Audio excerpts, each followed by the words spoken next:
minutos pasan de las 11 de la mañana, gracias a Dieguito Costa, el tema de Catupecu de cada domingo que me gusta mucho. Está en línea ahora Sergio Bernstein, politólogo, y vamos a hablar un poco a propósito de lo que veníamos hablando en el comienzo de nuestro programa, esto que decía el doctor Grondona, que ve que hay poco interés en la gente, en los argentinos, no hay un interés visceral como hubo siempre cada vez que venía una elección. ¿Será por las PASO? ¿Será que le vamos perdiendo el gusto a votar porque vamos 5 veces a votar? Bueno, Sergio, ¿cómo te va? Buena mañana, Carlos Estrione te saluda junto a Mariana Grondona. Carlos, doctor Grondona, muy buenos días, muchas gracias por llamarme. No, por favor. Sergio, ¿cómo se explica esta especie de atonía, de falta de un interés absorbente en esta elección? Mariano, usted sabe que ya hace tiempo en Occidente hay un proceso, un fenómeno que se llama desafección política. Es un proceso caracterizado precisamente por esta falta de interés creciente, tal vez no constante. Hay momentos críticos o circunstancias donde la gente se involucra un poquito más en la cosa pública. O lo hace a veces a nivel local, donde hay tradición de fuerte involucramiento de la gente en cuestiones municipales, como en los Estados Unidos, por ejemplo, o en algunos estados en Alemania. Pero es un fenómeno general que la gente en las sociedades modernas, sobre todo con la explosión de la industria del tiempo libre, esto se profundiza naturalmente con el mundo digital, ¿verdad? Y en particular las nuevas generaciones que tienen un proceso de socialización política muy distinto a las nuestras, donde la política era parte del diálogo familiar o en los lugares de trabajo, en los lugares de estudio. Ahora eso no ocurre y es por eso que la política compite como espectáculo con otras ofertas mucho más interesantes, naturalmente. Y esto explica en parte también porque la política se vuelve cada vez más espectáculo y los candidatos terminan siendo una suerte de actores, de protagonistas, de tramas que tienen poco debate democrático sobre política pública, que es lo que nos dice la teoría democrática en las elecciones, ¿verdad? Y mucho más de propaganda, de marketing, como si estuvieran vendiendo detergente o yogur. Y esto profundiza entonces esta distancia de la gente respecto del debate público y genera interrogantes o desafíos enormes para la democracia, Mariano, porque no podemos dejar que la democracia sea solamente este momento electoral. Esto nos llama a profundizar más los mecanismos de debate permanente cuando no se vota, o incluso de participación política cuando no se vota. Hay algunos que proponen mecanismos de participación directa, democracia directa, yo soy un poco renuente, pero es cierto que en algunos casos hay experiencias exitosas, ¿no? de consultas, incluso ahora con las nuevas tecnologías, para facilitar la participación de la ciudadanía. Quiere decir que hay una especie de atonía. Efectivamente, y es general, no es solamente la Argentina. Por supuesto que en la Argentina esto se complica todavía más, como ustedes señalaban, por la multiplicidad de elecciones en un solo año, con muy poco tiempo de distancia entre unas y otras, este desdoblamiento del calendario electoral que hace más complejo, más difícil, incluso seguir el ritmo de las elecciones, ¿no? Saber a qué se vota. Hace poquito me tocó analizar un estudio de estos cualitativos donde había gente confundida con las carteles todavía pegados de candidatos que ya no lo son, o bien porque desistieron de sus candidaturas pero siguen los carteles, o bien porque ya pasaron las elecciones. Entonces sigue la propaganda pero ya no la elección a la cual se presentaban esos candidatos, y eso confunde todavía más, ¿verdad? Hay como una enorme polución visual en la cartelería que tiene una lógica realmente bastante perversa, porque la sociedad tiene dificultades para entender quién compite para qué cargo, y esto no hace sino profundizar esta confusión. Ahora hay una especie de indiferencia que facilita el pluralismo. Ninguna duda. Esta indiferencia fortalece naturalmente a los especialistas en mantenerse en el poder, ¿no? Claro. Hace mucho tiempo, hace más de un siglo, usted recuerda, doctor, la famosa ley de hierro de las oligarquías, ¿no? Había un famoso sociólogo, mitad italiano, mitad alemán, Robert Michels, que analizando el fenómeno de los sindicatos modernos y en general de los partidos modernos, dijo que terminaba ocurriendo que la ciudadanía, a comienzos del siglo XX se terminaba despegando un poco de las organizaciones a las cuales pertenecía, delegando en todo caso en las burocracias la responsabilidad de llevar adelante los objetivos de esa organización.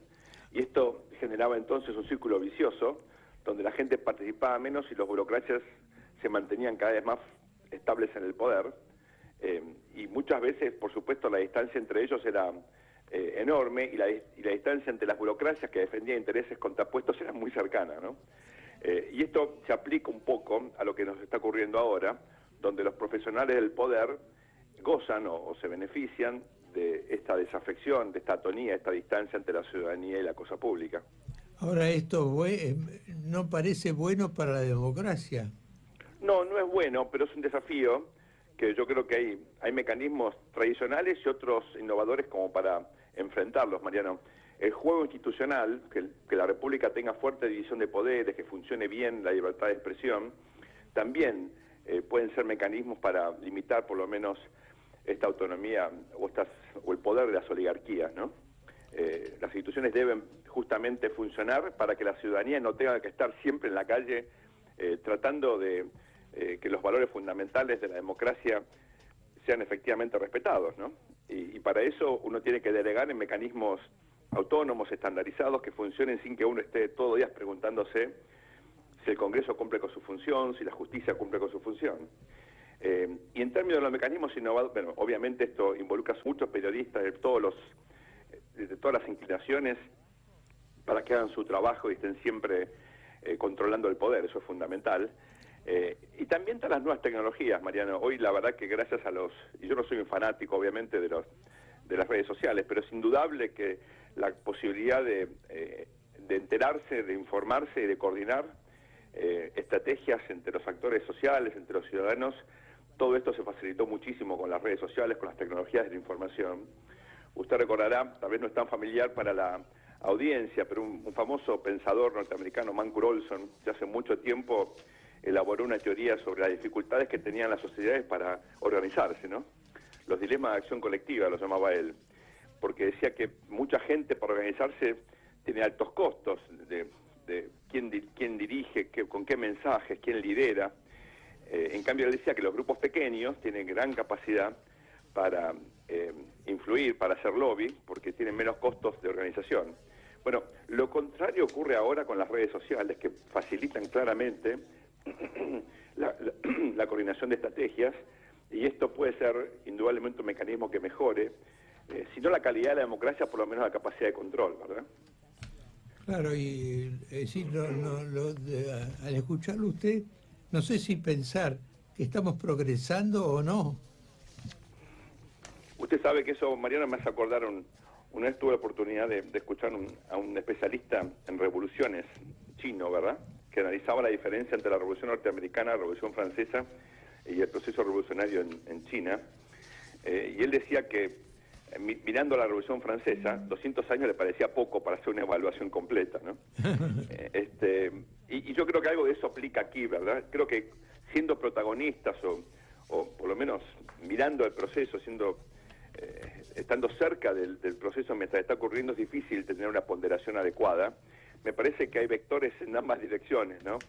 Hay síntomas de que hay cosas que funcionan muy mal y hay otras cuestiones que la verdad que son muy interesantes y que ponen de manifiesto que tanto en la Argentina como en Occidente la semilla de libertad está muy, muy firme, y eso indudablemente nos tiene que dar optimismo. Sergio, vos hiciste un análisis con respecto a los coletazos que dejó la elección en la ciudad de Buenos Aires, y bueno, no sé si es bueno para vos, pero estoy de acuerdo en que la segunda vuelta dejó bien en claro que es una circunstancia decisiva, que nadie tiene, como vos mismo pusiste, nadie tiene la vaca atada en esta elección. El PRO iba a arrasar, le habían pedido a Martín Lustó que se bajara y terminó ganando el oficialismo de la ciudad por tan solo 3 puntos. ¿Cuál es el significado que le ves vos o la relevancia que le ves vos a la segunda vuelta a nivel nacional? Primero reivindico el instrumento. Me parece que quienes pensaron la Constitución Nacional y la Constitución de la ciudad y en general toda la teoría de la segunda vuelta, lo que está buscando precisamente es que la sociedad defina quién gobierna y quién controla. Sí. Y esto es fundamental, ¿no? Fíjense lo que nos pasó en la Argentina por no tener segunda vuelta en el 2003. Nos quedamos con un presidente débil y sin líder de la oposición. Cosa que sufrimos durante más de 10 años, sí, ¿no? Sí. Por eso hay que respetar siempre el diseño de las instituciones, porque quienes escriben las constituciones han pensado mucho, ¿verdad? Sí. Y hay toda una teoría y una larga trayectoria de estos instrumentos que, digamos, han servido. Como todos los instrumentos, no hay que enamorarse de ellos, ¿no?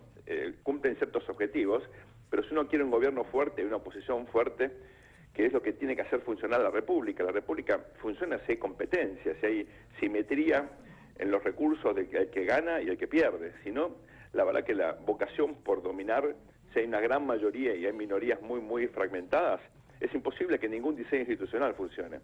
Sí, por eso los partidos políticos son tan importantes, ¿verdad? Entonces, en ese contexto, me parece que esta elección, por primera vez, presenta un escenario de alta competitividad, y esto es muy bueno para la Argentina. No importa quién gane y quién pierda, por supuesto sean los protagonistas, yo lo estoy mirando desde el punto de vista analítico, ¿verdad? Sí.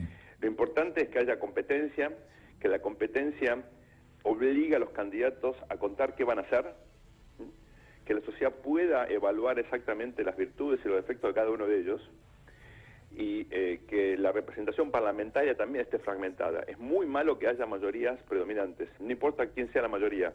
De acuerdo. Entonces, las segundas vueltas, si bien el equilibrio de poder parlamentario se define en primera vuelta, sí, sirve para generar también liderazgos fuertes, porque el que llega a la segunda vuelta y pierde, de todas maneras, si es competitiva la elección, tiene la posibilidad de liderar por lo menos un segmento de la oposición. Eso es fundamental en democracia. La democracia se hace con el que gobierna y con el que controla. Entonces, llegaríamos como conclusión de este análisis que la democracia está más fuerte o menos fuerte que antes. Me parece que hay tendencias contradictorias, Mariano, pero la sociedad argentina es una sociedad muy diversa. A diferencia de lo que hemos visto, por ejemplo, en Venezuela o en Ecuador, la sociedad argentina se resistió a conformar una mayoría hegemónica que permaneciera en el poder mucho tiempo. Eso es muy sano, es muy importante.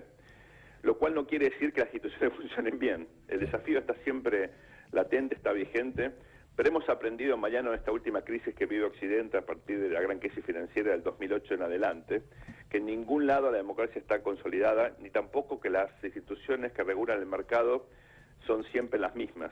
Tienen que ir adaptándose a los nuevos desafíos. Con lo cual, nuestro problema, en algún sentido, es el problema que tienen todos los países que entraron en esta búsqueda permanente de mejorar la democracia y de generar mecanismos de prosperidad basados en la libertad y en la propiedad. De ahí a uno llegaría a una conclusión un poco, no sé, media como compleja, ¿no? Porque la democracia al mismo tiempo avanza, pero se debilita. Yo creo que la democracia sufre desafíos permanentes y al mismo tiempo tiene evidentemente semillas muy fuertes implantadas en Occidente, y ambas cosas conviven. La democracia, como la búsqueda de estabilidad o de prosperidad, es un desafío permanente, Mariano, nunca está del todo asegurada ni del todo consolidada, y requiere una ciudadanía activa y participativa.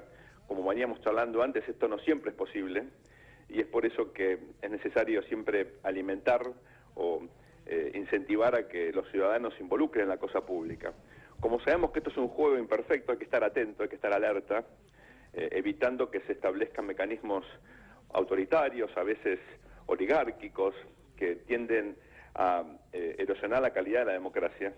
Pero esa es nuestra historia, digamos, no solamente en Argentina, lo estamos viendo incluso en otros países que parecían con democracias muy consolidadas o con ya mecanismos de prosperidad muy consolidados, y estamos viendo que nadie tiene efectivamente la solución absoluta para todos los desafíos, y esta búsqueda permanente es un alimento a la reflexión y a la acción.